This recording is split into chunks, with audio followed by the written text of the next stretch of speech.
L'autre, c'est Papa Oshofa lui-même dit, toi tu viens. Et on est allé me chercher Manu Militari. La seconde, c'est le leader, et puis celle-là, vénérable senior leader. Parce que Papa Agbaoussi et les choses se sont entendues pour Porto Novo, j'ai dit, ah, c'est ce que nous voulons, la paix, qu'il y ait la paix. Ah, j'étais content et je suis parti. J'ai pris. Mais quand je revenais vers la paroisse, vers une des paroisses là, il y a un des grands devanciers de la paroisse qui était en tenue civile. Il est arrivé là, je ne sais pas, peut-être qu'il est venu du travail, il transpirait sérieusement. Et quelqu'un lui a dit, ce n'est pas honte, j'étais témoin, je les connais. Et il me connaissait. L'autre dit, mais comment? Tu viens d'où? Il dit, je suis allé prendre l'onction. Que Badaïla, il est en train de donner l'onction aux gens à la terre sainte là-bas. Hein? Et l'autre lui dit, dépêche-toi, vas-y. Il dit, mais je n'ai pas ma soutane. Entre là, la première soutane que tu trouves, prends et va. Il a pris ça, il est allé chez le prophète. Et il a pris l'onction d'évangéliste, je ne sais pas, quelque chose comme ça. On transpire. Pas préparé, rien. Alors que, pour aller à l'onction, une semaine avant, c'est la purification, la prière, et puis à la paroisse, obligatoirement. Loin de tous les bruits. Et certains jeunes même, comme nous, ils vont prendre l'onction, et de retour de l'onction, ils ne lavent pas la tête pendant 3 ou 7 jours. Et ils sont à la paroisse. Et c'est en ce moment, ils travaillent, ils balayent, ils nettoient, ils prient sans cesse. Ils font tous les cultes, ils participent à tout pour les fortifier. Parce que quand l'onction est vraie, le Satan aussi cherche à perturber. Vous avez vu après le baptême de Jésus-Christ, ce que le Satan lui a fait. Vous avez vu, non? C'est la même chose. Il n'y a rien de nouveau sur la terre. Ce qui avait déjà été et sera. Il faut s'apprêter physiquement, il faut s'apprêter spirituellement. Aujourd'hui, les gens ne s'apprêtent plus. Mais on vient sur les paroles, on dit, bon, qui veut l'onction? Tu as l'argent, tu payes. Vous avez vu un cas, le cas de cette dame-là, que j'ai apostrophé à Torcy, le col carré avec sangle jaune. Ça a été devant vous. Il faut s'apprêter pour que l'onction profite spirituellement. C'est un acte spirituel qui conditionne votre vie. Quand vous ratez ça, ça peut avoir des répercussions très dangereuses sur votre vie. Il faut éviter. Si vous n'êtes pas prêt, vous n'y allez pas. Et l'onction, Papa Oshofa, le samedi 15 octobre 83, lors de la pose des premières pierres de la Cité Céleste Mondiale à Imeko, quand il a fini, il a pris la parole, la vidéo est là, tout le monde voit. Il a dit que désormais tout ce qui se faisait à ses mains se fera ici. Et que les anges qui travaillaient avec lui sont passés ici à Imeko. Le pèlerinage, c'est ici. Les onctions, tout se fera ici, désormais. Et que lui-même, il viendra habiter Imeko. Or, c'était une parabole qu'il donnait. Ça veut dire qu'il serait enterré à Imeko. Il y est où il n'est pas. Que le nom de l'Éternel soit béni. C'est un prophète, un grand prophète de Dieu. Donc tout ce que nous faisons à gauche ou à droite, au lieu de suivre la ligne cardinale là, que Dieu nous pardonne. Ah oui. Parce que nous avons beaucoup, hein. Vous voyez la ligne là, je vous ai expliqué, c'est ça. La ligne est là de Dieu. Et Deutéronome 28 a bien précisé. Ce que je vous prescris aujourd'hui comme loi et commandement, n'allez ni à droite ni à gauche de ça. Suivez la ligne et vous réussirez. Hein, je vous donnerai la supériorité sur toutes les nations de la terre. Je vous bénirai. Je dirai au ciel d'envoyer la pluie en son temps. Je bénirai vos petits et gros, vos menus bétails. Vos gruges, vos corbeilles, ils seront bénis. Hein, vous prêterez à beaucoup de nations et vous n'en prêterez jamais. Et les nations vous craindront au nom de Jésus. Il a tout dit. Voilà. C'était le préalable. Nous respectons, c'est cela. Aujourd'hui, même des enfants de 16 ans sont seigneurs évangélistes. Évangéliser qui? Les enfants de 16 ans vont évangéliser qui? Le jeune homme de 16 ans va évangéliser qui? Quand même. S'il vient d'un pays très lointain et qu'il est membre de l'église, je suis sûr que ses parents doivent l'avoir préparer pour lui dire, ah non, tu vas à l'onction tout simplement parce que eux autres là, ils ne savent pas lire, mais comme toi, tu es allé un peu à l'école, tu vas faire les cultes, attention, c'est comme ça, c'est comme ça. On lui met tout dans la tête, et s'il est d'accord, il prend l'onction, il fait attention. Dans les campagnes jeunes comme ça, on lui trouve sa femme en même temps, pour qu'il ne fasse pas la débauche, parce qu'il ne maîtrise pas encore son corps, il a des pollutions nocturnes.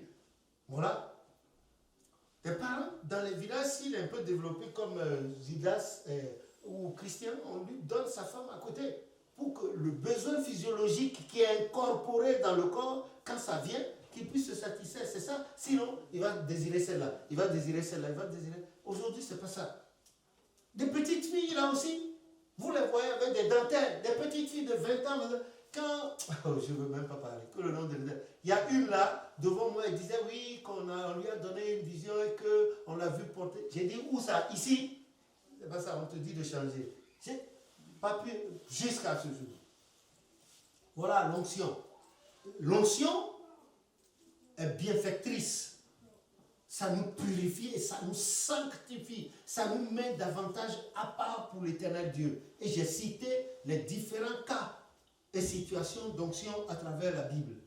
Je les ai cités, tout est là. C'est à vous de reprendre et de les lire. Et aujourd'hui où nous parlons, même sans onction, aujourd'hui où nous parlons, même sans onction, quelqu'un peut travailler. L'Esprit de Dieu peut reposer sur lui. Regardez vous-même. Nous sommes des dizaines de millions moins. Quel miracle faisons-nous? Quelle leçon donnons-nous? Qu'apportons-nous de positif dans la vie des fidèles, hommes et femmes? Et que faisons-nous de bon dans l'Église? Si ce n'est pas la dépravation totale de l'Église, le mensonge, les faussetés, les paroles mensongères, l'argent, le sexe, Phao, F comme femme, argent comme A comme argent, O comme onction. Le prophète l'avait dit, regardez par vous-même, les gens, ils prennent de grosses, comme ce monsieur-là, le chargé là, il allait à une fête et il a fait moins de quelqu'un un most. C'est un grade qui n'existait pas dans l'église, qui n'a jamais existé dans l'église. C'est Papa Bada qui a amené ça dans l'église. Papa Bada et Papa Abba aussi, lors de l'onction de 87 à Porte-Nouveau, c'est eux qui ont amené ça. Il n'y a pas de grade de most dans l'église, ça n'a jamais existé dans l'église. Ou bien grade de visionnaire, évangéliste, vénérable, quelque chose suprême. Non, non, non, non. Parce que je me rappelle bien, après la malheureuse aventure de Papa Bada, à l'issue de laquelle l'Éternel a mis le mot suprême dans la bouche de Papa Oshofa, les gens lui ont demandé, il a dit non. Les gens lui ont dit, si Papa Yansounou était vivant, est-ce que c'est lui qui serait? Il a dit oui. Mais malheureusement, la mort l'a fauché en chemin. Lui, il est suprême. La manière dont il y a eu un seul, la manière dont il y a eu une seule maman Yaman dans l'église, historiquement, c'est de cette même manière qu'il n'y aura qu'un seul suprême évangéliste en la personne de Papa Bada. Et il a montré, en 84 encore, il a montré devant tout le monde, au moment où il distribuait les rôles, notre frère de Porte-Nouveau n'était plus là, il était rentré. Il a dit, suprême évangéliste. Il a dit, après Papa Oshofa, il était le doyen de tous les corps. Voilà. Comme on a le PDG et le DG, un truc comme ça. Il n'y a pas de collège de suprême évangéliste. Non, non, non, non, non. Voilà ce qu'il a répondu. Et celui qui lui avait posé la question, c'était Laboué Paul. Un de ses fils, un professeur d'anglais, je crois, qui s'appelait Paul, lui a posé, dit, mais est-ce que c'est un... Il a dit non. La manière dont il y a eu une seule. Maman Yaman, c'est de cette même manière qu'il n'y aura qu'un seul suprême évangéliste. Celui qui viendrait après lui pourra disposer autrement. Ce sera le chef, l'organisateur en chef de l'église. Que lui, il n'était que le berger rassembleur des brebis. Mais le chef viendrait après lui. Et il sera désigné par le Saint-Esprit et montré publiquement. C'est lui qui portera le titre de pasteur et qui va s'asseoir dans son fauteuil et portera la tenue patriarcale. Il a dit ça. Le 6 août 1961. En 72, il a dit. Il a redit, et redit. Maintenant, au soir de sa vie, Les gens ont introduit n'importe quoi dans l'église et vous pouvez, lui, il ne parlait plus. D'abord, vous avez vu le témoignage de sa fille, de l'une de ses filles, Edith. Elle dit, papa a dit non, hein, que lui, il ne veut pas faire comme Moïse, il veut aller là où il y a Dieu. Donc, il nous a tout donné. Si les gens veulent, ils marchent là-dessus. S'ils ne veulent pas, ils abandonnent. Ah, et moi, je ne le condamne pas en ça. Hein. Puisque tu es venu librement au baptême et au bord de l'eau, tu as levé la bougie. Tu as dit, je crois en Dieu le Père Tout-Puissant. D'abord, on demande au bord de l'eau, on dit, qui est-ce qu'on vous a obligé à venir au baptême? S'il y en a qui sont obligés, dégagez. Si vous ne dégagez pas, c'est que vous êtes libre, vous êtes consentant. Ce pourquoi vous êtes venu librement, vous arrivez et puis vous ne respectez plus. On vous lit une bonne partie de la Constitution, les articles qu'il faut pour le baptême, etc. Vous dites oui en jurant par le trône de Dieu et par son marchepied. Et puis maintenant que vous êtes dans l'église, vous ne marchez plus selon là-dessus. C'est une malédiction. Je ne le souhaite à personne. Voilà. Que Dieu nous pardonne nos erreurs. Mais vous avez entendu, c'est cela. Donc, c'est ce que je puis dire de l'onction. Je ne peux pas tout dire, sinon on passerait le temps là. Voilà. Maintenant, j'ai fini. Si des gens, d'éventuelles questions, que ça part. Que le nom de l'Éternel soit béni. J'avais interrompu la vidéo pour me soulager un peu. Maintenant, je suis là. Seulement, je suis dans les conseils. Je ne suis pas moralisateur ni moraliste. Je suis dans les conseils à propos des onctions. Franchement, sans chercher à jouer au devancier ni à un certain papa, vous avez des yeux avec lesquels vous faites les constats. Aujourd'hui, vous avez vu ce qui se passe à cause des onctions.